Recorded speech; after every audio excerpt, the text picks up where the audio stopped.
Vijayawada university మంచి భవిష్యత్తు కోసం తెలుగు విద్యార్థులు ఇష్టపడే యూనివర్సిటీ. కాల్ 9059052378 9059052379.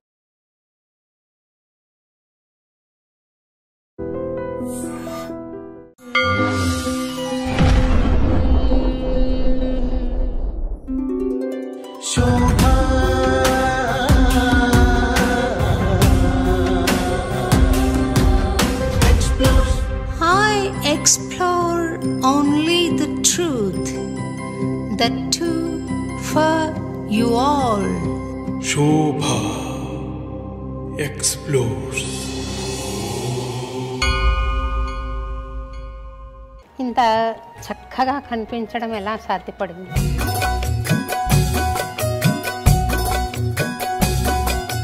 మన పనిలో మనం ఉంటే మిగతావన్నీ పెద్ద పట్టించుకోలేదండి. అందం అనేది అంటారండి, అది ఒక్కొక్క దృష్టి బట్టి ఉంటుంది. మీరు ఏ లేపనాలు పూసుకోరని నాకు తెలుసు. చక్కటి ముఖవర్చస్సుతో ఉండడం ఎలా సాధ్యపడింది? నేను మెయిన్గా అండి ఫాలో అయ్యేవన్నీ ఓజో శక్తి అంటామండి. మనకి ఓజస్, తేజస్, ప్రాణ అని 3 మహాధాతువులు ఉంటాయండి. వీటిని నడిపిస్తూ త్రిదోషాలు ఉంటాయి, వాత, పిత్త, కఫ. నెక్స్ట్ దాని సటిల్ లెవెల్ ఏంటంటే ప్రాణ, Tejas, Ojas. So real beauty నా పరంగా ఇంటర్నల్ హెల్త్ నుంచి వస్తుందండి. మీరు చేస్తున్న వైద్య విధానం ఎటువంటిది? మహాసిద్ధ వైద్య చికిత్సాలయం అనేది ఒక సెంటర్. 3 మెయిన్ పిల్లర్స్ అండి దానికి. అంటే పేషెంట్ ట్రీట్మెంట్ అనేది సెకండరీ అవ్వకూడదు అనేది మా సెంటర్ మెయిన్ మోటో. సరి అయిన ఆహారం తీసుకోవడానికి మీరేం సలహా ఇస్తారండి? మనం తినేది బ్రతకడం కోసం అండి. ఆహారమే అల్టిమేట్గా శరీరంగా మనసుగా మారుతుంది అని భగవద్గీత కూడా చెబుతుంది కదండి. ఎనీ కైండ్ ఆఫ్ నిగ్రహానికి చెప్పిందే పతంజలి సూత్రాలండి. యమ, నియమ, ఆసన, ప్రత్యాహార, ధారణ, ధ్యాన, సమాధి, ఇవన్నీ చెప్పినవి దానికోసమేనండి. మీ వైద్య విధానంలో సంగీతానికి ఏమైనా స్థానం ఉందా? ఉంటుందండి. ఎందుకంటే మనం కనుక definitely music has a healing power అండి. హాస్యం ఆరోగ్యానికి చాలా హెల్ప్ చేస్తుంది అంటారు. అవునండి, ఎందుకంటే బేసికల్గా laugh in the sense happiness కావాలండి. Human span of life 100 years అనుకున్నాం కదండి. మీ దృష్టిలో అది ఎక్కువ ఉందా, ఇంకా తక్కువ ఉండాలా? ఆయు అనేది, ఎందుకంటే డెత్ అనేది జస్ట్ ఒక ట్రాన్స్ఫర్మేషనే. గోవును హగ్ చేసుకోవడం మూలాన, గోవును తాకడం మూలాన ఒక ఆరోగ్యం ఇంప్రూవ్మెంట్ ఉంటుంది అని వైదికులు చెప్తున్నారు. నిజమైన ఆ మాట? ఆవు నుంచి వచ్చేవన్నిట్లో కూడా మెడిసినల్ క్వాలిటీస్ ఉంటాయి, హీల్ చేసే క్వాలిటీస్ ఉంటాయి అన్నిట్లోనూ. కాకపోతే ఇప్పుడు డెఫినెట్లీ మనం చెక్ చేసుకుని మనం దాన్ని ఫాలో అవ్వాలి. ఆముదము చాలా మంచిదని, అది బాగుంటుందని చెప్తారు. నిజమేనా అండి? అవునండి, క్యాస్టర్ ఆయిల్ మీద చాలా రోజుల నుంచి, ఎప్పటి నుంచో ఉంది. ఉదయం 2 లీటర్ల నీళ్లు లేదా 1.5 లీటర్ల నీళ్లు తాగడం మంచిదేనా? లేదు మేడం, నేను అందరికీ అది సజెస్ట్ చెప్పము. 4 వేగాల్లో మనకి వాటర్ గురించి, rate at which we take water. నమస్తే డాక్టర్ గారు. నమస్తే అండి. ఒక డాక్టర్ గారు ఇంత అందంగా ఉండడం నేను మొదటిసారి చూస్తున్నానండి. అందున 3 పిల్లల తల్లి అయ్యి, చిన్నపిల్లలు అనుకోండి, ఇంత చక్కగా కనిపించడం ఎలా సాధ్యపడింది? మొదటి ప్రశ్న ఇలా అడుగుతున్నందుకు ఏమనుకోకండి. అదేమీ లేదండి, మామూలుగా హెల్దీ లైఫ్ స్టైల్ ఉండటం అండి. ఇంకా న్యాచురల్ డెలివరీ, మన పనిలో మనం ఉంటే మిగతావన్నీ పెద్ద పట్టించుకోలేదండి. అందం అనేది అంటారండి, అది ఒక్కొక్క దృష్టి బట్టి ఉంటుంది. మేము మా పరంగా అది గుణం బట్టి ఉంటుందండి, అంతే. మేము దాని మీద స్పెసిఫిక్గా వర్క్ ఏం చేయమండి. మేము కరెక్ట్గా ఉండటం వరకు మేము చూసుకుంటాం, అంతే అండి.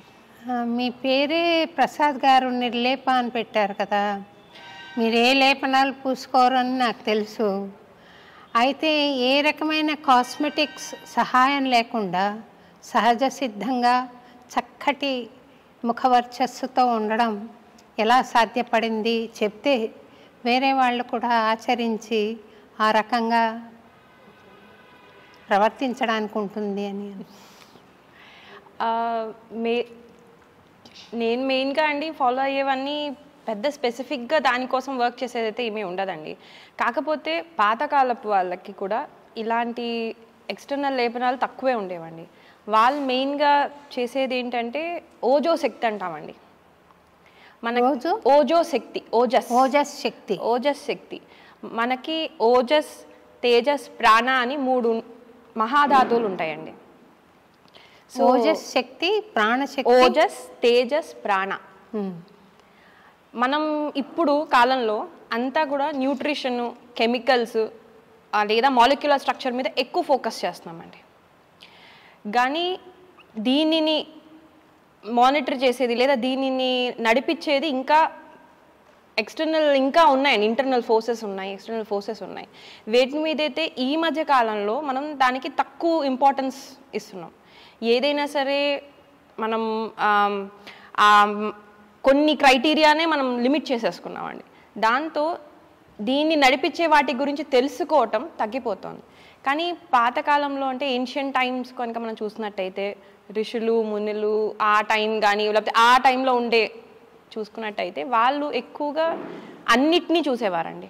ఉట్టి బాడీయే మెయిన్, మైండ్ లేదు అనేది ఉండేది కాదు, లేదా ఎనర్జీ లేదని కాదు. సో వాళ్ళు ఒక హోల్ స్పెక్ట్రంలో తెలుసుకునేవారు. సో అలాగే మన మొత్తం బాడీ అంతా పంచభూత నిర్మితం అండి. వీటిని నడిపిస్తూ త్రిదోషాలు ఉంటాయి, వాత, పిత్త, కఫ. నెక్స్ట్ దాని సటిల్ లెవెల్ ఏంటంటే ప్రాణ, తేజస్, ఓజస్. సో మనం తినే ప్రతి ఫుడ్, మనం చేసే ప్రతి లైఫ్ స్టైల్ అనేది వీటికి అనుకూలంగా ఉన్నంత వరకు మనకి న్యాచురల్గానే ఆ ఇమ్యూనిటీ అనుకోండి, లేకపోతే ఆ తేజస్ అనుకోండి, అన్నీ బిల్డ్ అవుతూ వెళ్తాయి. ఎప్పుడైతే మనం ఈ నేచర్ నుంచో లేకపోతే మన న్యాచురల్ ప్రకృతి నుంచి డీవియేట్ అవ్వకుంటూ వెళ్తామో, మనం ఎంత కెమికల్స్లోకి వీటికో వెళ్తూ ఉంటామో దాన్ని బట్టి మనం దీని నుంచి విడిపోతూ వెళ్తాం. అప్పుడు ఇంటర్నల్గా మనకి ఆ హెల్త్ కానీ వైటాలిటీ తగ్గిపోవటం వల్ల మనం ఓన్లీ ఎక్స్టర్నల్గా ఏవైనా చేసుకుంటేనే కొంచెం మనకి బెటర్గా అనిపిస్తాము, కానీ ఇంటర్నల్ హెల్త్ కానీ ఇంటర్నల్ డిస్టర్బెన్స్ వెళ్ళిపోతుంది. సో రియల్ బ్యూటీ నా పరంగా ఇంటర్నల్ హెల్త్ నుంచి వస్తుందండి. కరెక్ట్ అండి, ఆ మాట కరెక్ట్. చాలా మహాసిద్ధ వైద్య చికిత్సాలయం అని మీ హాస్పిటల్ ఉంది కదా? అవునండి. తద్వారా మీరు చేస్తున్న వైద్య విధానం ఎటువంటిది? మహాసిద్ధ వైద్య చికిత్సాలయం అనేది ఒక సెంటర్ అండి. ఎక్కడైతే మేము ఇంటిగ్రేటెడ్ అప్రోచ్ని మేము ఫస్ట్ 3 మెయిన్ పిల్లర్స్ అండి దానికి. ఒకటి ఇంటిగ్రేటెడ్ అప్రోచ్ అండి.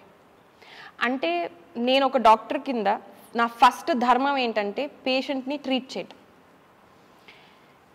ఆ పేషెంట్ని ట్రీట్ చేసే దాంట్లో నేను ఏ వైద్య విధానము వాడతానో వాళ్ళకి ఉండే ప్రాబ్లం బట్టి నేను నా స్కోప్లో వేరియస్ లా ఇంకా రూల్స్ పరంగా కన్సిడర్ చేసుకుని నేను నా స్కోప్లో ఉండే వైద్య విధానం వాడాలండి. అంతేగాని నా వైద్య విధానం ముఖ్యమయ్యి పేషెంట్ ట్రీట్మెంట్ అనేది సెకండరీ అవ్వకూడదు అనేది మా సెంటర్ మెయిన్ మోటో. సో మేము ఫస్ట్ ఫాలో అయ్యేది ఇంటిగ్రేటెడ్ అప్రోచ్. అంటే మేము అక్కడ పేషెంట్కి ఏ ప్రాబ్లం ఎక్కడి నుంచి వచ్చింది, దేనివల్ల వచ్చింది అనేది ఫస్ట్ పట్టుకోవడానికి ప్రయత్నిస్తాం. అంటే మనకి బాడీ వల్లే న్యూట్రిషన్ ఇంబ్యాలెన్స్ ఉందంటే దాని న్యూట్రిషన్ రిప్లేస్మెంట్ అనేది అవసరం. డైజెషన్ ప్రాబ్లం ఉంది అంటే దాంట్లో డైజెషన్లో రిపేర్ చేయటం అవసరం. వాళ్ళకి మైండ్లో ఇమోషనల్లీ వాళ్ళు డిస్టర్బ్ అయ్యి దాన్ని వాళ్ళ బాడీ రిఫ్లెక్ట్ చేస్తుంది అంటే వాళ్ళని ఇమోషనల్గా మనం డీల్ చేయటం ఇంపార్టెంట్. ఎనర్జీలో కానీ మెరీడియన్స్ అంటాం, ఏ విధంగా అయితే మనకి బ్లడ్ వెజల్స్ ఉంటాయో అట్లాగే ఎనర్జీ బాడీలో కూడా కొన్ని మెరీడియన్స్ అని ఉంటాయి. దాని బేస్ మీద ఆక్యుపంచర్ అనేది డెవలప్ అయింది. సో దాని పరంగా ఆ ట్రీట్మెంట్. సో అక్కడ ఫస్ట్ పేషెంట్కి ఏ ట్రీట్మెంట్ అవసరము, ప్రాబ్లం ఎక్కడుంది, ఏది అవసరము అనేది ఫస్ట్ చెప్పటం ఒక డాక్టర్ యొక్క లక్షణం అండి. అంతేగాని మీరు డిసీజ్ యాక్సెప్ట్ చేసేయండి ఇంక ఇది లైఫ్ లాంగ్ అనేది కరెక్ట్ కాదు, రివర్సబుల్ అవుతుందని. సో ఈ ఉద్దేశంతో మేము మా పరిధిలో ఏమేమి ఉన్నాయో ఇంటిగ్రేటెడ్ అప్రోచ్ మేము ఫాలో అవుతాం. హోమియోపతి ఫాలో అవుతామండి. హర్బల్ మెడిసిన్ అంటే హర్బ్స్ని టింక్చర్ ఫామ్లో చేసుకుని మెడిసిన్ ఇస్తాం, ఎందుకంటే అది ఈజీగా అబ్జర్బ్ అవుతుంది. తర్వాత ఫ్లవర్ రెమెడీస్, అదేవిధంగా ivy nutrition, ozone therapies, IR Sona. So ఇట్లాగా మా మెయిన్ ఎయిమ్ ఏంటంటే ఒక పేషెంట్కి ఏవేమి అవసరమో ఐఆర్ సోనా బాత్స్ అండి. సౌనా బాత్లో ఐఆర్ రేడియేషన్తో ఉండేది అనేది స్పెసిఫిక్ సోనా బాత్ అని. ఇట్లా ఏది ఎవరికి అవసరమో అది ఇవ్వటం అనేది మా మెయిన్ ఇది. అది ఫస్ట్ ఇంటిగ్రేటెడ్ అప్రోచ్ అండి మాది. రెండో విషయం హోలిస్టిక్గా చూస్తామండి. అంటే పేషెంట్ని ఏదో ఒక మీ కాలు నొప్పి ఉందంటే కాలు వరకే చూసి లివర్కి సంబంధం లేదని మేము భావించాము. మేము ఏదైనా సరే ఒక కాలు నొప్పి వచ్చింది అంటే దాని వెనకాల ఉండే ప్రాబ్లం ఏంటి, అది ఏ లెవెల్లో ఇష్యూ ఉంది, బాడీయా మైండా అక్కడ ఎనర్జీలో ప్రాబ్లమా, అలా ఒక పేషెంట్ మా దగ్గరికి వచ్చినప్పుడు మొత్తంగా హోల్గా చూసి వాళ్ళకి ట్రీట్మెంట్ ఇస్తామండి. మూడోది మా మెయిన్ స్ట్రెంగ్త్ ఇంకా ఏన్షియంట్ విజ్డమ్ ఏంటంటే నాడి. మేము నాడి ద్వారా డయాగ్నోసిస్ చేసుకుంటాం. ఓన్లీ నాడి మీద డిపెండ్ అవుతామని నేను చెప్పను. ఎందుకంటే కొన్ని సందర్భాల్లో పూర్తిగా మనం నాడి ద్వారా తెలుసుకోలేకపోవచ్చు.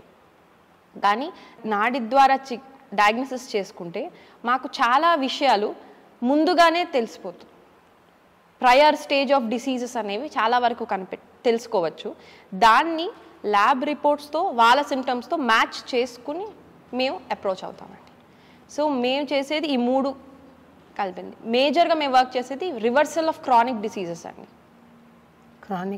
క్రానిక్ డిసీజెస్ అనేది లైక్ డయాబెటిస్ అనుకోండి, లేదా కొలెస్ట్రాల్, హైపర్ డిస్లిపిడమియాస్ అంటాము, లేదా ఆటో ఇమ్యూన్ కండిషన్స్, ఎలర్జీస్, ఇవన్నీ మీరు అబ్జర్వ్ చేసుకుంటే క్రానిక్గా తరచుగా బాధపడే కండిషన్స్. అది దాన్ని బాధగా చెప్పుకునే స్థితిలోనూ అది ఉండదు, అలా కానీ వాళ్ళని ఇబ్బంది పెడుతూనే ఉంటుంది.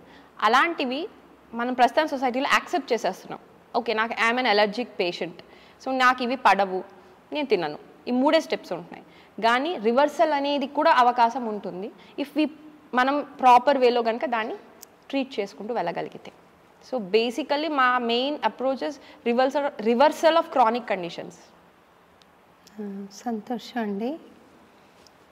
గత జన్మ కృతం పాపం వ్యాధి రూపేణ పీడిత అని అంటారు కదా. అవునండి. పూర్వజన్మలో చేసుకున్న పాపము అవునండి వ్యాధిగా సంక్రమిస్తుంది అని.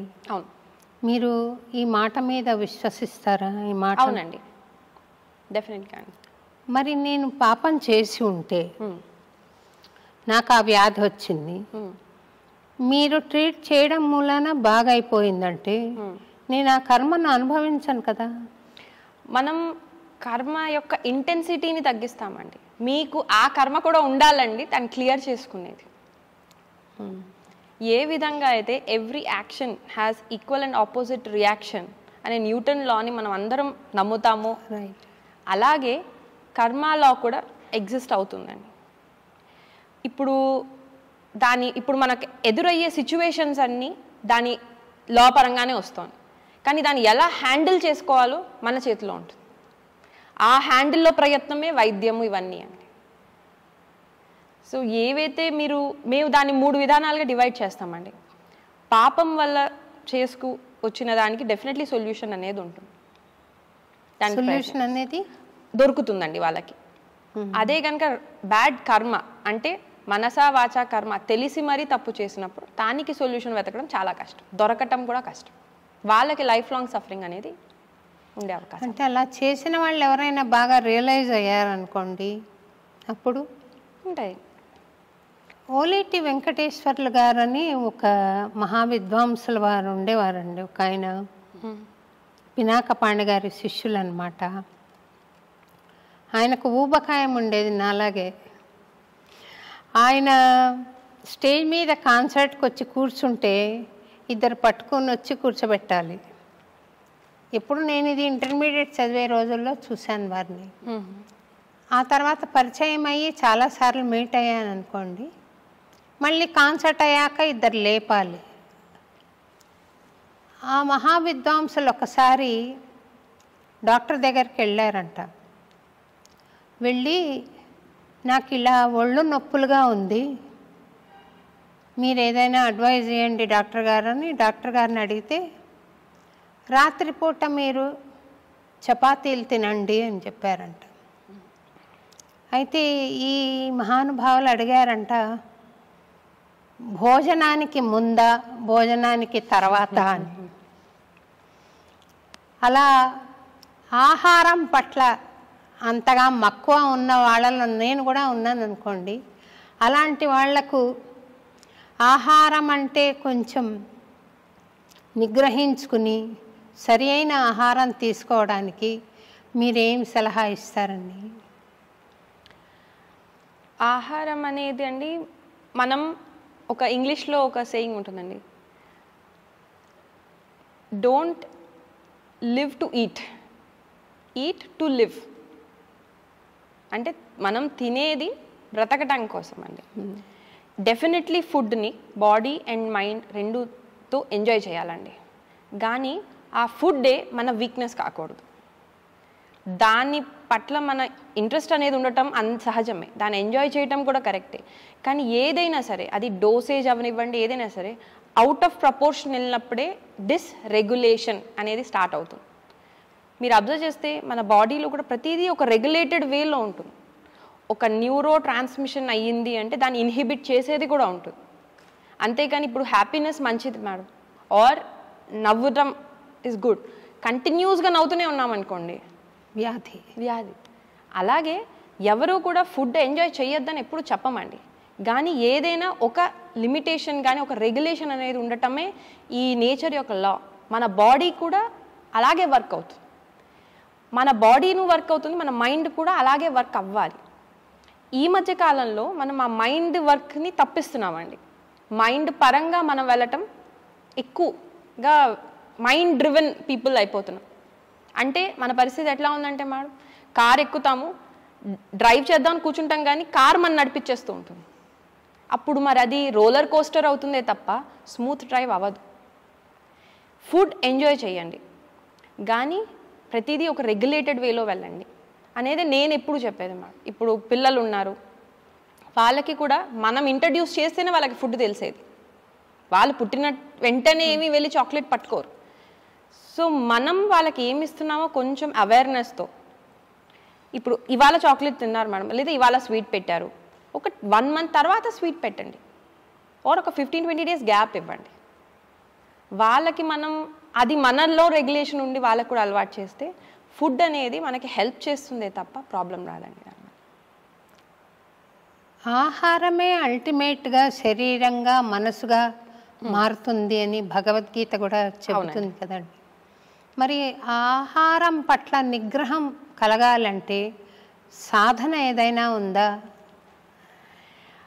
మనకి ఆహారమే కాదండి, ఎనీ కైండ్ ఆఫ్ నిగ్రహానికి చెప్పిందే పతంజలి సూత్రాలండి. యమ, నియమ, ఆసన, ప్రత్యాహార, ధారణ, ధ్యాన, సమాధి, ఇవన్నీ చెప్పినవి దానికోసమేనండి. ఎందుకంటే ultimately that is the freedom. అసలు ఫ్రీడమ్ అంటే ఏంటి మేడం? ఫ్రీడమ్ అంటే ఏంటండి మీ ఉద్దేశంలో? మన చాలామంది ఇప్పుడు పిల్లలు కూడా వింటాం, మేము ఫ్రీగా ఉండట్లేదు, ఫ్రీనెస్ లేదు అంటాం. అసలు ఫ్రీడమ్ అంటే ఏంటండి? నా దృష్టిలో ఫ్రీడమ్ అంటే విశృంఖలత్వం కాదు. ఏది చేస్తే మనోవాక్కాయములు సుఖంగా ఉంటాయో, సంతోషంగా ఉంటాయో, ఆరోగ్యవంతంగా ఉంటాయో అది ఫ్రీడమ్. ఫ్రీడమ్ అంటే మనకు అనిపించింది చేసి దానివల్ల మళ్ళీ నెగిటివ్ ఎఫెక్ట్స్ ఫీల్ అవ్వటం డెఫినెట్లీ కాదు. ఏదైతే wrong way meaning of freedom. Freedom అంటే మనకి ఎప్పుడు మైండ్ ఆగాలన్నప్పుడు ఆగగలగాలి. ఇవాళ నాకు తినాలని లేదు, లేదా ఇవాళ నేను అది వద్దనుకుంటున్నాను అన్నప్పుడు మన మైండ్ ఆగాలి, దాని గురించి ఆలోచించి బాధపడకూడదు. తినాలి అనుకున్నప్పుడు ఫుల్గా ఎంజాయ్ చేయాలి, దీనివల్ల నెగిటివ్ ఎఫెక్ట్స్ ఏమైనా ఉంటాయని ఆలోచించకూడదు. అలా ఉండాలి అంటే మన బాడీ, మన మైండ్ మన కంట్రోల్లో ఉండాలి. నిగ్రహం అంటేనే అది. వాటికి స్టెప్సే ఈ యోగ సూత్రాలు అనేది. అందుకనే అసలు ఫస్ట్ బేసిక్ ఎందుకు డిసిప్లిన్, యమ నియమ ఎందుకు పెట్టడం జరిగిందంటే దీనికోసం. మనం దాన్నే ఇప్పుడు నిబంధనలుగా భావిస్తున్నాం, అక్కడే ప్రాబ్లం వస్తుంది. దాన్ని రాంగ్ వేలో తీసుకుంటున్నారు. It's my life, it's my wish. కానీ మై లైఫ్ అనేది చాలా షార్ట్ స్పానే ఉంటుందండి. మీరు అబ్జర్వ్ చేయండి మేడం, ఎవరైతే ఇట్లాగా మై లైఫ్ అనుకున్న వెళ్ళిన వాళ్ళకి అది షార్ట్ స్పానే. తర్వాత లాంగ్గా వాళ్ళ సఫరింగ్ ఉంటుంది ప్రతి పర్సనల్ లైఫ్ మీరు చూస్తే. కానీ మనం ఇది చిన్నప్పటి నుంచి కనుక ఈ డిసిప్లిన్ ఇవన్నీ చెప్పుకుంటూ వెళ్తే వాళ్ళు లైఫ్ లాంగ్ ఎంజాయ్ చేయగలుగుతారు.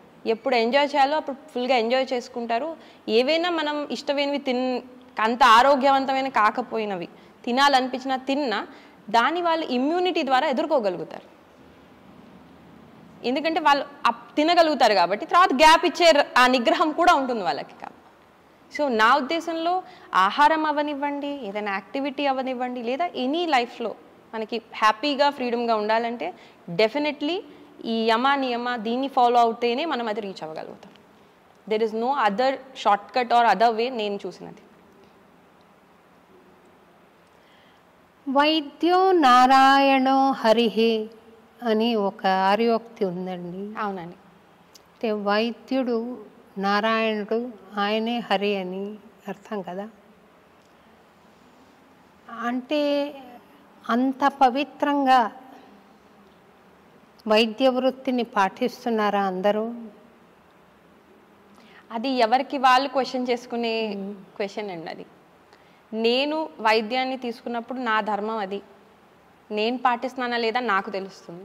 నేను గమనించానండి, మీరు వృత్తి పట్ల చాలా పవిత్ర భావంతో చేస్తున్నారు. చాలా నియమనిష్టలతో వాళ్ళు పేషెంట్స్ వస్తారు అని మీకు ఒక కన్సర్న్తో మీరు ట్రీట్ చేయడం నేను చూశాను. మీరు కానీ ప్రసాద్ గారు కానీ ట్రీట్ చేయడం. అయితే ఈరోజు పేదలకు అందుబాటులో లేకుండా పోయింది కదా వైద్యము. అంటే క్లాసీ వైద్యం, పర్ఫెక్ట్ వైద్యం, సొఫిస్టికేటెడ్ వైద్యము అది డబ్బుతో కూడుకున్నది అయిపోయింది.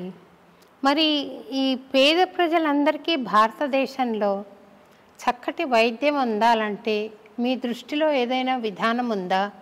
లేకుంటే అది అప్పుడే నెరవేరే కల కాదని అందామా?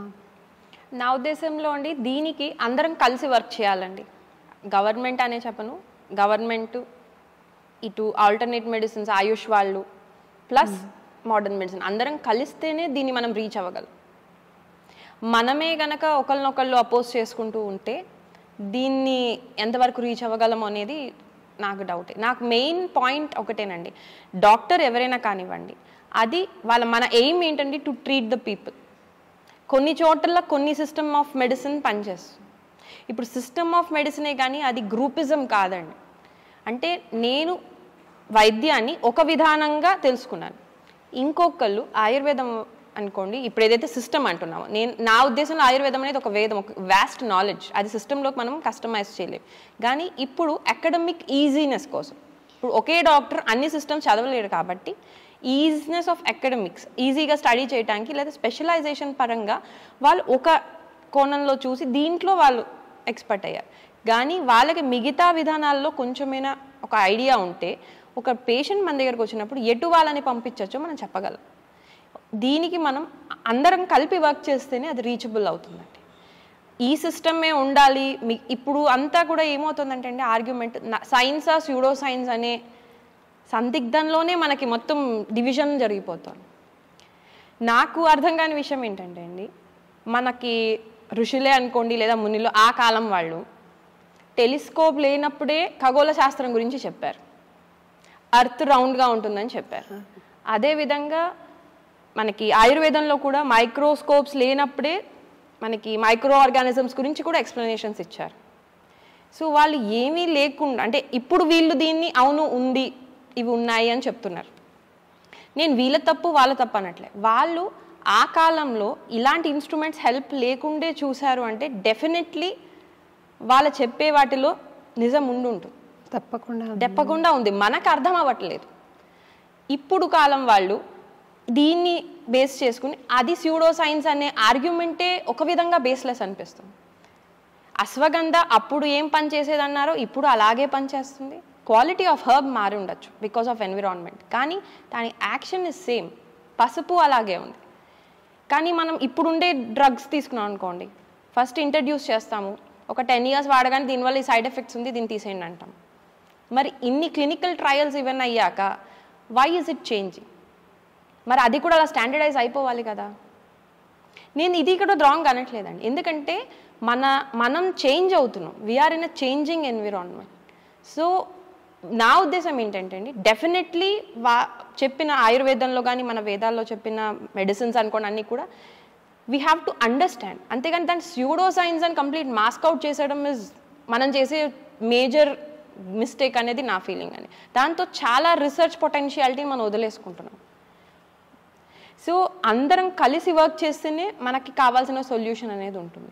సైంటిఫిక్గా అన్సైంటిఫిక్గా, అసలు రియల్లీ ఇది అన్సైంటిఫిక్గా అనేది క్వశ్చనబుల్. ఇప్పుడు మీరు చెప్పే 10-12 years డ్రగ్ పనిచేసి ఆగిపోవటం అనేది ఇఫ్ దిస్ ఇస్ ద సైన్సా, ఆర్ వాళ్ళు ఎప్పటి నుంచో చెప్పిన ఇయర్స్ నుంచి చెప్పే హర్బ్ అలాగే పనిచేయటం అనేది సైన్స్ అని. అది మనం క్వశ్చన్ చేసుకోవాలి. Instead of science and pseudo science వాళ్ళు ఒక ఆలోచనతో వాళ్ళ ఒక అనుభవంతో చెప్పారు. పైగా ఇప్పుడు మనం ఇన్ని క్లినికల్ ట్రయల్స్ వేస్తున్నాం, వాళ్ళు అది ఎప్పటి నుంచో జనరేషన్స్ నుంచి ఆచరించినది. అంటే ఎన్ని క్లినికల్ ట్రయల్స్ అయ్యి ఉంటాయో డాక్యుమెంటేషన్ వీళ్ళ పరంగా అర్థం అవ్వలేదు. సో నాకు ఎలా అనిపిస్తుంది అంటే ఒక 5th standard 7th standard వాళ్ళు 10th standard వ్యాలిడిటీ చేస్తున్నట్టు ఉంటుందండి పిహెచ్డి వాళ్ళతో. సో వీళ్ళని తప్పనట్ల, they are growing, but we cannot validate them. Let is reach, వాళ్ళ ముందు యాక్సెప్ట్ చేద్దాం. నేను యూజ్ చేయమని కూడా చెప్పను, లెట్ ఇస్ యాక్సెప్ట్. వాళ్ళని అర్థం చేసుకోవడానికి ట్రై చేస్తే we will have lot of research potentiality. నేను ఆలోచన చేస్తే ఫిలాసఫీకి సైన్స్కి తేడా లేదు అనిపిస్తుందండి. ఉండదండి, నేను అదే నమ్ముతానండి. Science beyond science is philosophy అని. ఫిలాసఫీ అనే ఒక బ్రాంచ్ అనేది I don't think so it సపరేట్గా ఎగ్జిస్ట్ అవ్వట్లేదండి. అది అన్నమాచార్య భావనా వాహిని వాళ్ళు సంకీర్తన ఔషధం అని ఒక కార్యక్రమం చేస్తారండి. అది నాకు ఎలా తెలిసిందంటే, నేను కాన్సర్ట్స్ పాడుతున్నప్పుడు ఆడియన్స్ కూర్చుని చివరిలో వచ్చి మేము తిరుపతికి వెళ్ళినట్టు అయిపోయిందండి, బాధలన్నీ మర్చిపోయి కాసేపు కూర్చున్నాము, భద్రాచలం వెళ్ళాము, మాకు చాలా ప్రశాంతంగా అనిపించింది, ఇలాంటి కాంప్లిమెంట్స్ చెప్పేవాళ్ళు, ఇలాంటి ఎక్స్పీరియన్స్ చెప్పేవాళ్ళు. నాకేమో పాడిన తర్వాత ఒక ఎనర్జీ ఫుల్ బాడీ అంతా ప్రవహిస్తోంది అన్నట్టు ఉండేది.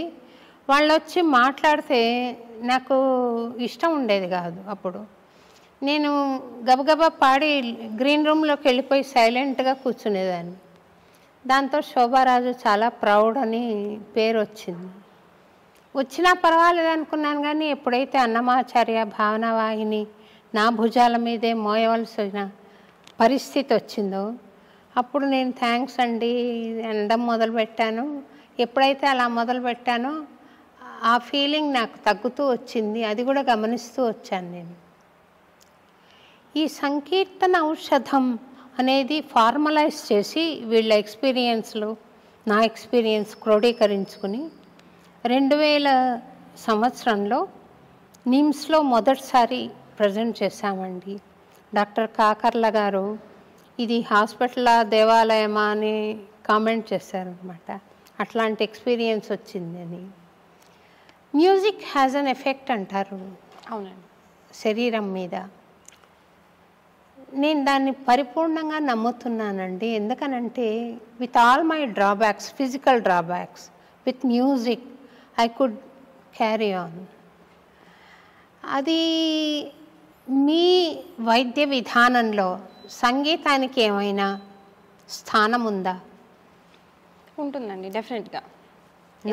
నాదం ఉంటుందండి. ఎందుకంటే మనం కనుక జాగ్రత్తగా దీన్ని ఇంకా సైంటిఫిక్ వేలో కనుక ఆలోచించి చూసినట్టయితే ఇది కూడా ఒక ఫ్రీక్వెన్సీ. సో డెఫినెట్లీ దానికి హీలింగ్ ఇది ఉంటుందండి, హీలింగ్ పవర్స్ ఉంటాయి, దానికి హీల్ అవ్వటం కూడా కరెక్టే. ఇక్కడ క్వశ్చన్ ఒకటేనా అంటే, నేను ఒక డాక్టర్ కింద నేను చెప్తున్నాను, ఒక ఆర్టిస్ట్ కింద కాకుండా డెఫినెట్గా మ్యూజిక్ ఎఫెక్ట్ ఉంటుంది. కానీ నేను ఇందాక చెప్పినట్టు ఎవరికి వేటి వల్ల ప్రాబ్లం ఉందో ఆ పాయింట్లో మనం కనుక హీల్ చేయటమే అవర్ రెస్పాన్సిబిలిటీ. సో సౌండ్ అనేది ఎక్కువగా ఆకాశతత్వానికి సంబంధించిందండి. సో దాంట్లో కూడా వేరియేషన్స్ ఉన్నాయి. వాళ్ళు కనుక దానికి కనెక్ట్ అవ్వగలిగితే దిస్ విల్ హెల్ప్. వాళ్ళలో కనుక ఫిజికల్ ఎలిమెంట్స్ కానీ ఫిజికల్ న్యూట్రిషన్లో ఇష్యూ ఉన్నప్పుడు we have to combine. So definitely music has a feeling power అని. అంటే నా అనుభవంలో నేను అడ్వాన్స్ స్టేజ్లో ఉన్న ఒక మహానుభావుడు. మేము వెళ్ళి అంటే ఈ కార్యక్రమాలకు మేము రెమ్యూనరేషన్ కూడా తీసుకోమండి. నేనే ఆర్కెస్ట్రా తీసుకెళ్ళి, కోరస్ తీసుకెళ్ళి, సౌండ్ సిస్టమ్ తీసుకెళ్ళి పాడతాను. అంటే అప్పుడు అట్లా ఉండింది నా పరిస్థితి. పాడినప్పుడు ఆయన నాకు 2 పేజీలు ఉత్తరం రాశారు. బాగా ఇప్పటికీ బ్రతుకున్నారు. అప్పుడు పోతారనుకున్నారు, కానీ ఆయన బతుకున్నాడు. Thanks for giving me fresh lease of life అని రాశారనమాట. అలాంటివి చాలా ఉన్నాయి. అలాంటివి ఉన్నప్పుడు సంగీతం పట్ల పరిశోధన చేసి ఇది ఔషధం కింద కూడా పనికొస్తుంది అని ఆలోచన చేయవలసిన అవసరం ఉంది. డెఫినెట్గా ఫ్యూచర్లో మనకి హెల్ప్ చేసేది సౌండ్ థెరపీసే అవుతాయండి. ఎందుకంటే డిసీజెస్ మనం అబ్జర్వ్ చేస్తున్నట్టయితే ఇంకా డీప్ లెవెల్లోకి వెళ్తున్నాయి. డిసీజ్ ఎఫెక్ట్ చేసేది మన బాడీని చాలా డీప్ లెవెల్ నుంచి చేస్తుంది. అది సైకోసోమాటిక్ అనుకోండి, మైండ్ అనుకోండి, జీన్స్ అనుకోండి, డిఎన్ఏ లెవెల్. కానీ మనకి ప్రస్తుత అవైలబిలిటీ ట్రీట్మెంట్స్ చాలా సూపర్ఫిషియల్ లెవెల్లో ఉన్నాయి. సో దెర్ ఇస్ డెఫినెట్గా మనం దాన్ని డెప్త్కి వెళ్ళి మనం దాన్ని క్లియర్ చేయగలిగితేనే మనం దాన్ని ఎదుర్కోగలం. సో అలాంటి వాటికి సౌండ్ అండ్ మ్యూజిక్ అనేది ఒక ఫ్యూచర్లో డెఫినెట్లీ ఒక important field of research and development అవుతుందండి, which we also strongly believe అండి.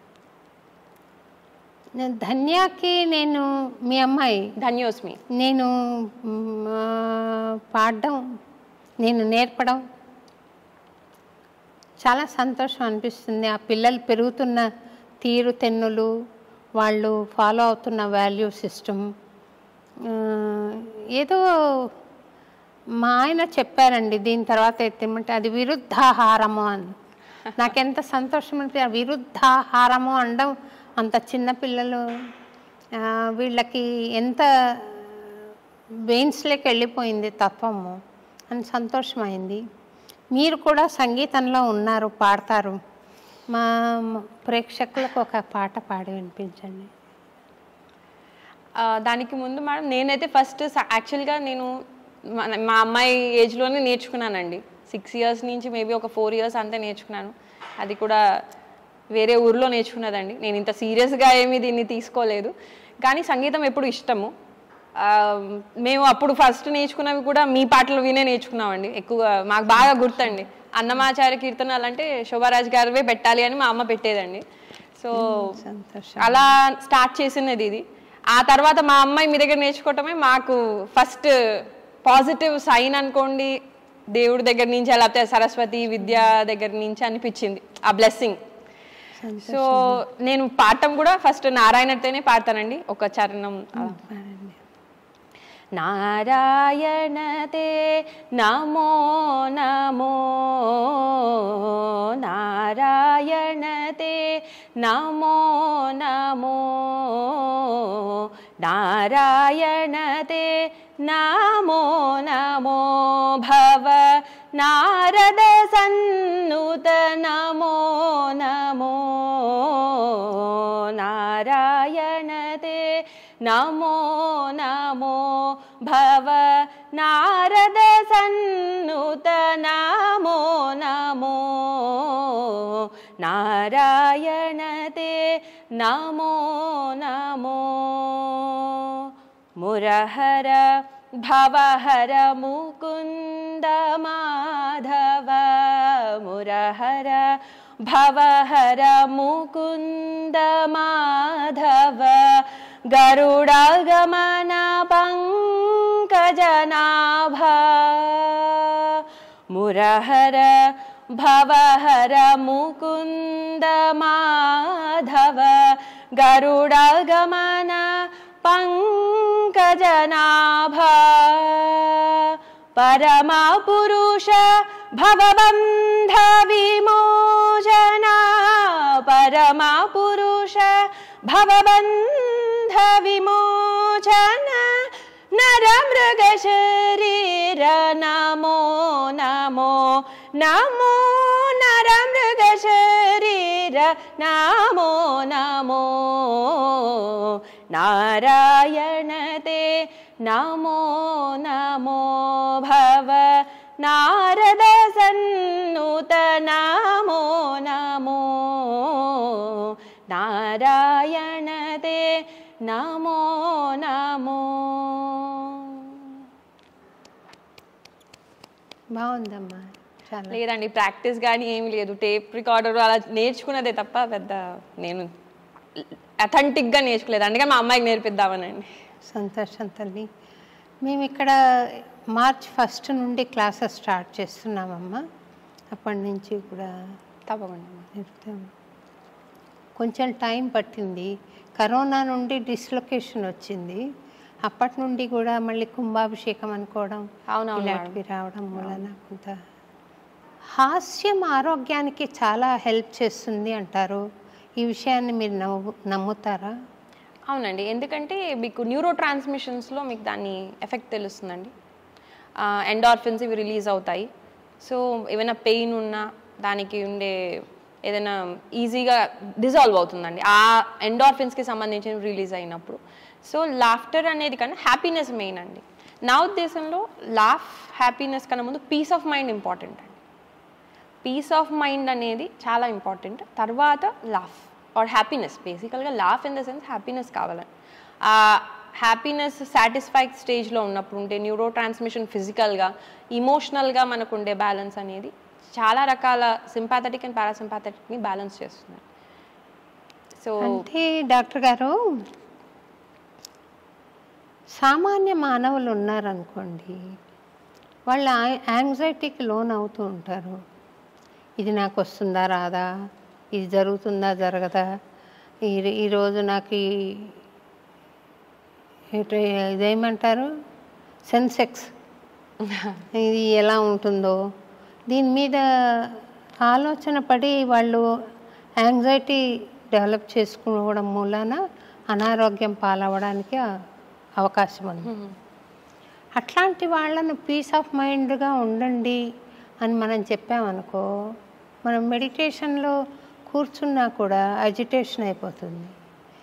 అలాంటి వాళ్ళకి మీరు జోక్స్ చెప్పి నవ్వించడం ద్వారా కొంత డిఫరెన్స్ డెఫినెట్లీ ఉంటుంది. నా ప్రయత్నంలో నేను స్వరాల మీద స్టూడెంట్స్ అందరినీ నవ్విస్తుంటాను కొంచెంసేపు.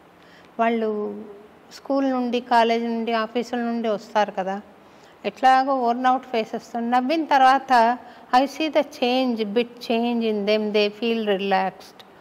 అది నేను స్వరజ్ఞానం పెరగడానికి కూడా హెల్ప్ చేస్తుంది. అది నేను స్వరం అంటాం, మీరు నవ్వండి ఆ స్వరం మీద అంటే కరెక్ట్గా నవ్వగలగాలి. ఆ స్వరం మీద మనసులో స్వరం ఉంటుంది, బయటికి నవ్వుతున్నారు. అలా స్వరజ్ఞానం కూడా పెరుగుతుంది, మీరున్న ఎండార్ఫిన్స్ రిలీజ్ అవ్వడానికి పనికొస్తుంది. మెయిన్ మేడం మీరు చెప్పేది వాళ్ళకి హెల్ప్ అవుతుంది, కానీ నా ఉద్దేశంలో పీస్ ఆఫ్ మైండ్ అనేది ఎందుకు అన్నాను అంటే అది డీపర్ లెవెల్లో మీకు హెల్ప్ చేస్తుంది and long term effect.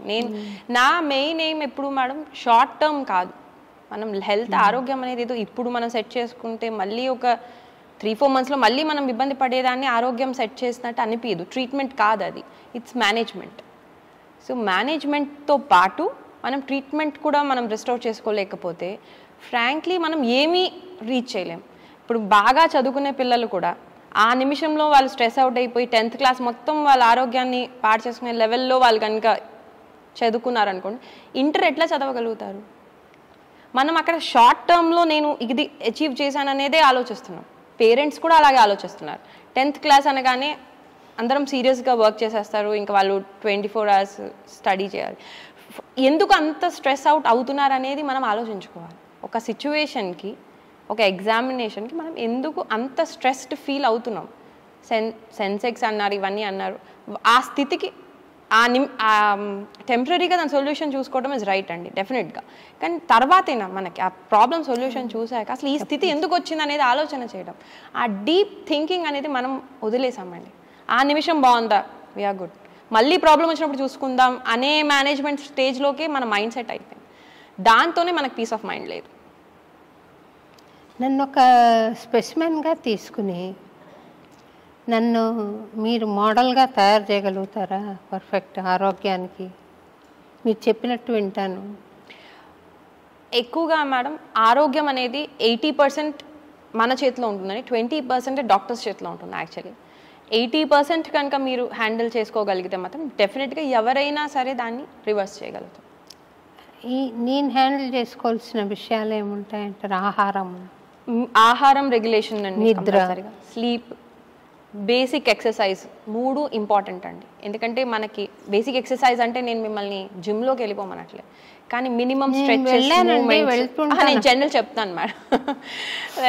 So age అన్ని కన్సిడర్ చేసుకుని, కానీ మన బాడీకి ఏజ్ అనేది ఫుల్ లిమిటేషన్ కాదండి, డెఫినెట్లీ రీజనరేషన్ ఛాన్స్ ఉంటుంది.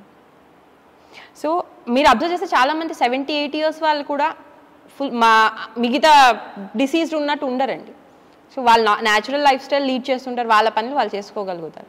సో ఆ రీజనరేటివ్ కెపాసిటీ అయితే తగ్గచ్చు కంపారిటివ్లీ, కానీ ఉంటుంది.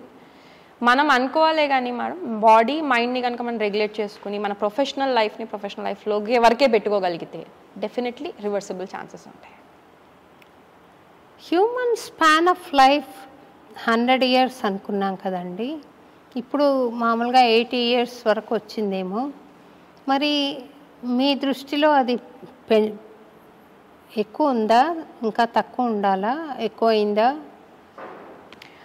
ఆయు అనేది 80-100 ఇస్ నార్మల్ అండి ఫస్ట్ నుంచే, కానీ దాని క్వాలిటీ ఆఫ్ లైఫ్ ఉందా అనేది క్వశ్చనబుల్. నేను ఆరోగ్యంగా బ్రతికే స్పాన్ గురించి మాట్లాడుతున్నాను. అది మన చేతిలో ఉంటుంది మేడం. 80 years కూడా మన ఆరోగ్యంగా బ్రతకచ్చు. జనరల్గా ఫర్ ఎగ్జాంపుల్, ఒక మనిషి ఆరోగ్యవంతమైన అలవాట్లతో ఉన్నాడు, యుక్తాహార విహారస్య యుక్త కర్మస్య అని భగవద్గీత శ్లోకం మీద ఆధారపడి బ్రతుకుతున్నాడు అనుకుందాం.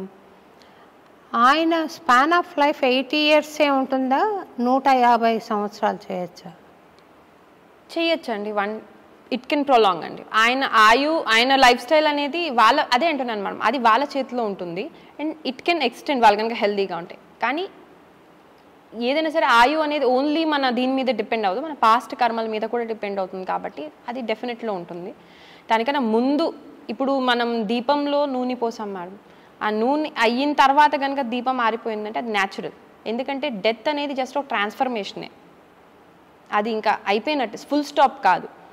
సో నా ఉద్దేశంలో అదొక నెగిటివ్ ఫీలింగ్ కాదు. కానీ నూనె ఉంది కానీ గాలి వచ్చి ఆరిపోయింది అంటే దట్ ఈస్ నాట్ రైట్ అండి. అలా లేకుండా ఉండటమే హెల్త్. సో ఆ నూనె ఎంత ఉంది, ఎవరి కంటైనర్ ఏదో అనేది ఇట్స్ ఆల్రెడీ డెస్టినీ అయిపోయి ఉంటుంది. కాబట్టి దాన్ని బట్టి అర్థమే. మీ హాస్పిటల్లో పేషెంట్స్ ట్రీట్మెంట్లో మీకు మరపురాని అనుభవం ఏదైనా ఉందండి? చాలా ఉన్నాయి. రీసెంట్గా కూడా నేను ఒక 7 years పాపది, నేను చాలా వాళ్ళ పేరెంట్స్కి కూడా చెప్తాను, నేను మీ ఎగ్జాంపుల్ ఇస్తానని.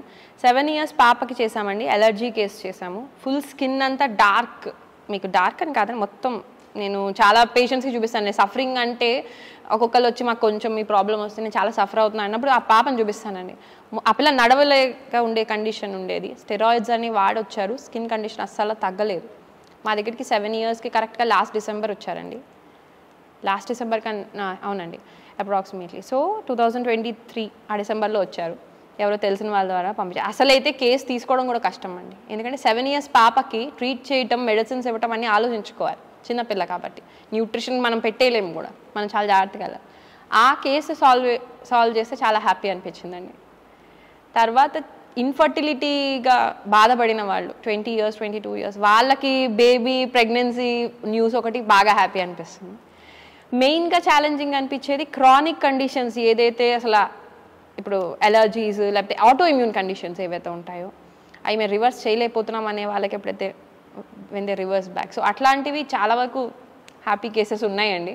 వాళ్ళు ఆ హ్యాపీని ఎప్పుడైతే షేర్ చేసుకుంటారో మాకు హ్యాపీ అండ్ సాటిస్ఫాక్షన్ అనిపిస్తుందండి. ఫస్ట్ మీరు హ్యాపీ అవుతున్నారు, పేషెంట్ హ్యాపీ అయ్యి మీకు షేర్ చేస్తారు, ప్రొఫ్యూజ్ గ్రాటిట్యూడ్ చెప్పిన వాళ్ళు ఉన్నారు. ఈ పాప వాళ్ళ మదర్ బాగా అండి, ఎందుకంటే ఆవిడ ఎత్తుకుని వచ్చేవారండి, అట్లా చెప్పిన వాళ్ళు ఉన్నారండి, చాలామంది ఉన్నారు.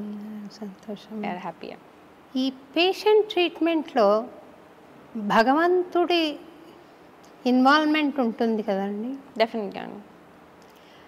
భక్తి, భగవంతుడి మీద విశ్వాసం ట్రీట్మెంట్ని ఇంకా హెల్ప్ చేస్తాయి కదా? చేస్తాయి. ప్లెసిబో అని పేరు పెట్టారు వీళ్ళు, అలోపతి వాళ్ళు. Placebo effect. అవునండి. ప్లెసిబో ఎఫెక్టేనా నిజంగా భగవంతుడి ఇన్వాల్వ్మెంట్? వీళ్ళకి నా ఉద్దేశంలో మేడం ఆ ప్లాసిబో ఎఫెక్ట్ వీళ్ళకి ల్యాబ్లో అందలేదు కాబట్టి దాని పేరు ప్లాసిబో ఎఫెక్ట్ అండి. ఏదో మెకానిజం జరగండి, అది జరగదు కదా మేడం. అవును, మీరు అర్థం చేసుకోలేకపోయారు అదేంటో, ఆర్ కెమికల్లీ మీకు అది తెలియలేదు, అందుకని ఇట్స్ అ ప్లాసిబో ఎఫెక్ట్. దాన్ని మీరు కెమికల్ కట్టాం, కానీ మన మిగతా ఎనర్జీ లెవెల్లో కానీ మైండ్ లెవెల్లో కానీ జరిగే మెకానిజంని మీరు గుర్తించలేకపోయారు అంతే. కానీ మెకానిజం జరగంది అది అవ్వదు, డెఫినెట్లీ వర్క్ అవుతుంది. భక్తి ఉండాలి, కర్మ ఉండాలి, జ్ఞానం ఉండాలి, 3 ఉండాలి మేడం. 3 లేనిదే ఏది ఒకటి ల్యాక్ ఆఫ్ అయినా మనకి ఎక్కడో ఒక చోట ఫుల్ స్టాప్ పడుతుంది. ఒక పేషెంట్ నువ్వు ట్రీట్ చేస్తావా, భగవంతుడు ట్రీట్ చేస్తాడా అని ఒక డాక్టర్ని అడిగితే, నా డాక్టర్ నేను బ్యాండేజ్ వేస్తాను, దేవుడు హీల్ చేస్తాడు అని చెప్పారంట. ఐ ట్రీట్ అండి, he cures. He cures, he heals అని. అవును, చాలా బాగుంది ఆ మాట. అదే చెప్పారు మీరు ఎసెన్స్ కూడా. సిద్ధ వైద్య మహాసిద్ధ వైద్య చికిత్సాలయము అందరికీ ఒక వెలుగుబాట చూపించే ఇన్స్టిట్యూట్గా మారాలని, అందరికీ ఆరోగ్యాన్ని ఇచ్చే కన్నతల్లి పాలు చాలా శ్రేష్టం అంటారు కదండి, అలా కన్నతల్లి కావాలని ఆ ఇన్స్టిట్యూట్ ద్వారా పేషెంట్ కన్నీళ్లతో లోపలికి వెళ్ళిన వాడు బయటికి వచ్చేటప్పుడు చిరునవ్వుతో రావాలని నేను భగవంతుణ్ణి మనసా ప్రార్థిస్తున్నానండి. మీరు చెప్పదలుచుకున్న విషయాలు ఏమైనా ఉంటే దయచేసి చెప్పండి. స్పెసిఫిక్గా అయితే ఏమీ లేదండి, కానీ నా ఉద్దేశంలో ఏంటంటే నేను ఆల్రెడీ మీకు చెప్పేశానండి, నా పరంగా యూత్ ఈ మధ్య కాలంలో మనం తెలుసుకోవాల్సినది అవేర్నెస్ అనేది మెయిన్ అండి. ఏది మనకి ఇబ్బంది పెడుతుంది బాడీ మైండ్ పరంగా, ఏది మనకి ఇబ్బంది పెట్టదు అనే అవేర్నెస్ ఉండటం ఫస్ట్ థింగ్.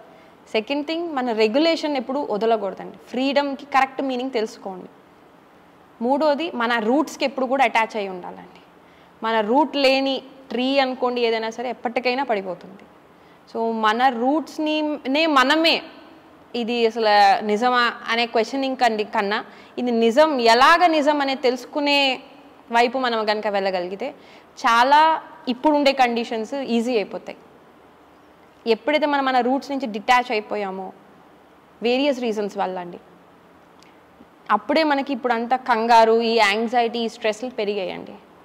ఆ ఎక్స్పీరియన్స్డ్ నాలెడ్జ్ కూడా ఈక్వల్లీ దాన్ని విజ్డమ్ అంటాము, అదే అసలైన ట్రెజర్, అసలైన సంపద నా ఉద్దేశంలో. దాన్ని వదలద్దు అనేది నా ఉద్దేశం అండి. అది మనము చెప్పాలి, పిల్లలకి తెలియాలండి. మనమే ఫాలో అవ్వనప్పుడు పిల్లలకి చెప్పలేము. ఇంకా ఫ్యూచర్ జనరేషన్స్ అన్నీ ప్యానిక్లోకి వెళ్తాయి తప్ప వాళ్ళకి సెక్యూర్డ్ ఫీలింగ్ ఎప్పటికీ ఉండదు. విజ్డమ్ ఉన్నప్పుడు, ఆ ట్రెడిషనల్గా వచ్చే ఆ ఏన్షియంట్ నాలెడ్జ్ ఉన్నప్పుడే మనం సెక్యూర్డ్ ఫీలింగ్లో ఉంటాం. ఇన్సెక్యూరిటీ నుంచే ఇవన్నీ మొదలవుతాయి, ఆ ఫియర్ స్టార్ట్ అవుతుంది, అండ్ ఫియర్ నుంచే మిగతా అన్ని ఇమోషన్స్ మనకి రేజ్ అవుతాయి. సో నేను చెప్పేది అయితే ఇదే మా awareness, attach to your roots అండి, and right meaning of freedom, control of mind అనేది చాలా ఇంపార్టెంట్ అండి. సంతోషం అండి. గోవును హగ్ చేసుకోవడం మూలాన, గోవును తాకడం మూలాన ఒక ఆరోగ్యం ఇంప్రూవ్మెంట్ ఉంటుంది అని వైదికులు చెప్తున్నారు. నిజమైన ఆ మాట? అవునండి, ఆవులు ఉన్న చోట వాటి యొక్క దాని మీద చాలా రీసెర్చ్ కూడా అవుతుందండి. యూరిన్లో కానీ మనం పంచామృతం అనుకుంటాం కదమ్మా, పంచగవ్య, ఆవు నుంచి వచ్చేవన్నిట్లో కూడా మెడిసినల్ ట్రీట్మెంట్, మెడిసినల్ క్వాలిటీస్ ఉంటాయి, హీల్ చేసే క్వాలిటీస్ ఉంటాయి. యూరిన్ అనుకోండి, లేదా కౌడంగ్ అనుకోండి, పాలు, నెయ్యి అన్నిట్లోనూ. కాకపోతే ఇప్పుడు దానికి ఇచ్చే ఫీడ్ ఏంటి, అది ఎలా పెరుగుతుంది, దానికి మనం ఇప్పుడు ఒక కాఫ్ బేబీ ఉంటుంది, ఆ బేబీ పాలు తన్ని దూరం చేసి ఒక మదర్ నుంచి మనం బేబీని పక్కన పెట్టి మరీ మనం పాలు తీసుకున్నప్పుడు దాంట్లో కూడా స్ట్రెస్ ఉంటుంది, దాంట్లో కూడా చేంజెస్ వస్తాయి. ఇవన్నీ కూడా మనం కన్సిడర్ చేసుకోవాలండి. ఇదివరకు కాలంలో న్యాచురల్ వేలోనే ఉండేది. బేబీ పాలు తాగేసిన తర్వాత మనం పాలు తీసుకునేవాళ్ళు, ప్రతి వాళ్ళ ఇంట్లో ఉండేది. సో అంత స్ట్రెస్ కాదు, అది కూడా హ్యాపీగానే ఇచ్చేది. ఇప్పుడు అవన్నీ తగ్గిపోతున్నాయి. కాబట్టి ఇవి కూడా కన్సిడర్ చేసుకుని మనం చెప్పాలండి, ఆవు అనేది ఏంటి, ఎట్లా ఉంది ఏంటి, కరెక్ట్ బ్రీడ్ ఉందా లేదా హైబ్రిడ్ అయి ఉందా, లేకపోతే చేంజెస్ ఆఫ్ బ్రీడ్స్ ఉన్నాయి, ఇవన్నీ కూడా కన్సిడరబుల్ అండి. ఇవన్నీ ఒక కాలంలో కరెక్ట్ మాట, కాలం మారుతున్న కొద్దీ అన్నీ మారుతున్నాయి. కాబట్టి అది ఇక్కడ అప్లై అవుతుందా లేదా డెఫినెట్లీ మనం చెక్ చేసుకుని మనం దాన్ని ఫాలో అవ్వాలి. ఆముదము చాలా మంచిదని, అది తీసుకుంటే లాక్సేటివ్గా పనిచేస్తుందని, కంటిపైన రాసుకుంటే దృష్టి దోషాలు తొలగిపోతాయని, చర్మం ఎక్కడైనా అలర్జీ చిన్న బాగుంటుందని చెప్తారు. నిజమేనా అండి? అవునండి. క్యాస్టర్ ఆయిల్ మీద చాలా రోజుల నుంచి ఎప్పటి నుంచో ఉంది దాని మీద. క్యాస్టర్ ఆయిల్ ఇప్పుడు దొరుకుతుందా? మంచిది, ప్రతి చోట క్వాలిటీ ఉంది మేడం, మనం వెతకాలంతే. వెతకాలి, ఉంది. కరెక్టే అండి. ఆముదంలో చాలా ఉంది, వాతానికి సంబంధించిన డిజార్డర్స్ని బాగా క్లియర్ చేయడానికి హెల్ప్ చేస్తుంది. కానీ ఏదైనా సరే దాని డోస్లోనే వాడాలండి. ఇది మంచిది కదా అని చెప్పి మనం రోజు తరపడే వాడేసేవి కావు. ఏదైనా ఎంత అవసరమో మన కండిషన్ బట్టి, మన పరిస్థితి బట్టి దాన్ని వాడుకుంటే, దాని కరెక్ట్ యూసేజ్ ఉంటే మాత్రం చాలా బాగా పనిచేస్తుంది. దానివల్ల నష్టం ఏమి కాదు. అంటే మీరు ఎవరికైనా అడ్వకేట్? చాలా మందికి చెప్పానండి, చాలా మందికి చెప్పాను. మేము పిల్లలకు కూడా ఒక్కొక్కసారి డీటాక్స్కి పట్టిస్తామండి. డిఫరెంట్ డీటాక్సిఫికేషన్ కోసం, colon health, large intestine health కోసం ఇది బాగా పనిచేస్తుంది. వాత దోషం బొడ్డులో వేస్తామండి, నావెల్లో, కళ్ళ పైన రాయొచ్చు, తలకి మసాజ్ చేయొచ్చండి, అరికాలకి రాస్తాము. ఆముదము ఆకు బాగా కొన్నిసార్లు మీకు ఆఫ్టర్ డెలివరీ సివియర్ హెడ్ఏక్స్ వస్తాయండి, ఆముదం ఆకు బాగా పనిచేస్తుంది. అంటే అది వాతతత్వానికి సంబంధించి. ఏదైనా మేడం ఇప్పుడు ఆముదము మంచిదే, అందరికీ మంచిదా అనేది కాదు. ఎవరికి మంచిది అంటే దాని తత్వం, దాని నేచర్ అనేది ఉంటుంది కదా, దాని యూనిక్నెస్. మనలో దానికి సంబంధించిన ఏమైనా ఇంబ్యాలెన్స్ వచ్చినప్పుడు అది కరెక్ట్.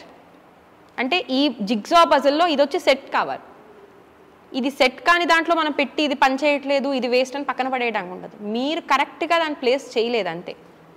హర్బ్స్ అన్నీ పనిచేస్తాయండి, కరెక్ట్ డోసు, కరెక్ట్ ఫామ్లో, కరెక్ట్ టైంలో వేసుకుంటే పనిచేస్తాయి.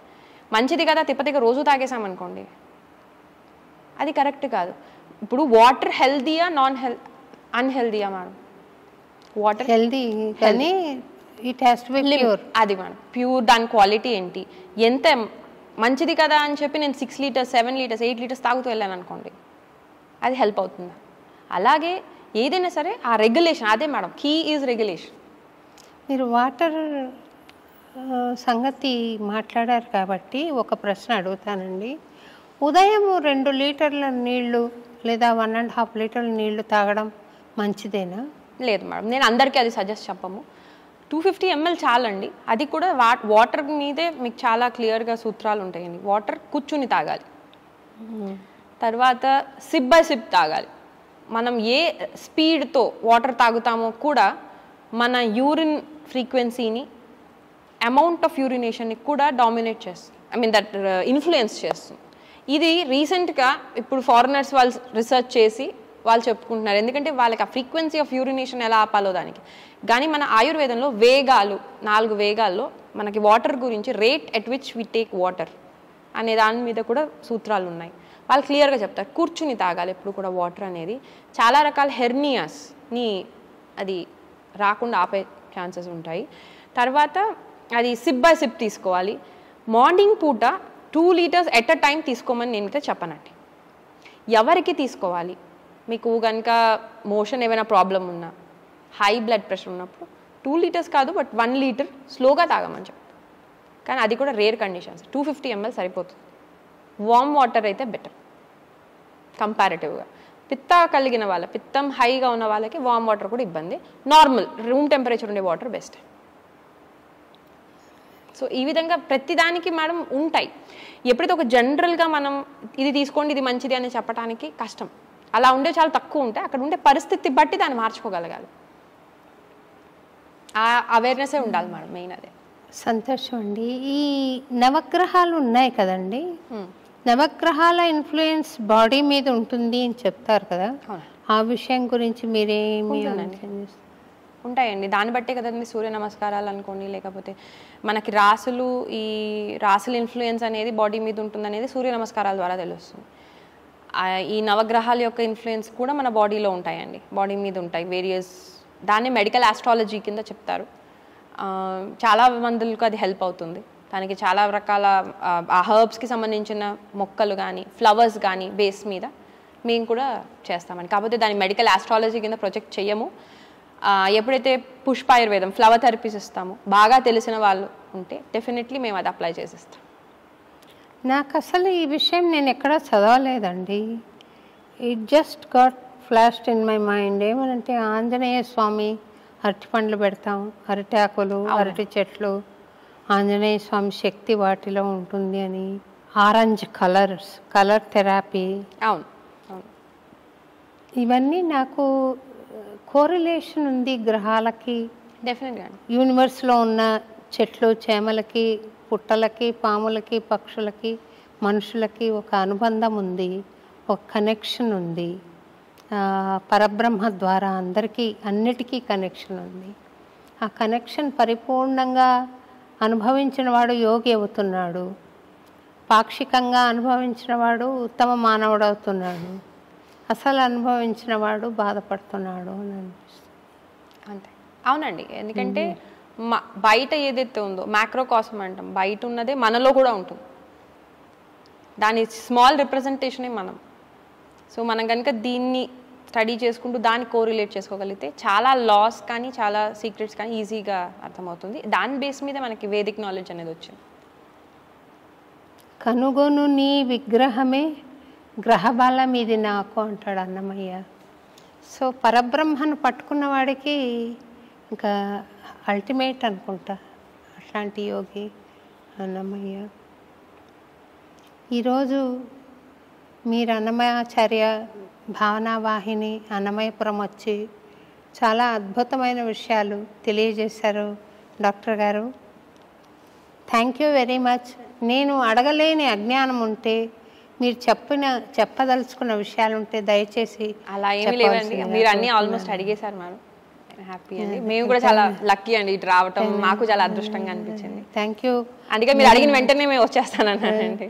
సంతోషం అండి. మీరు చాలా చక్కగా అంటే చాలా చక్కగా ఆన్సర్ టు ద పాయింట్ లాగా చాలా చక్కగా వివరించారు. ప్రేక్షకులందరూ కూడా చాలా సంతోషపడి ఉంటారని నేను అనుకుంటాను. మీకు అన్నమాచార్య భావనావాహిని పక్షాన, ఐ డ్రీమ్స్ వాళ్ళ పక్షాన హార్దమైన కృతజ్ఞతలు తెలియజేసుకుంటున్నానండి. నమస్తే.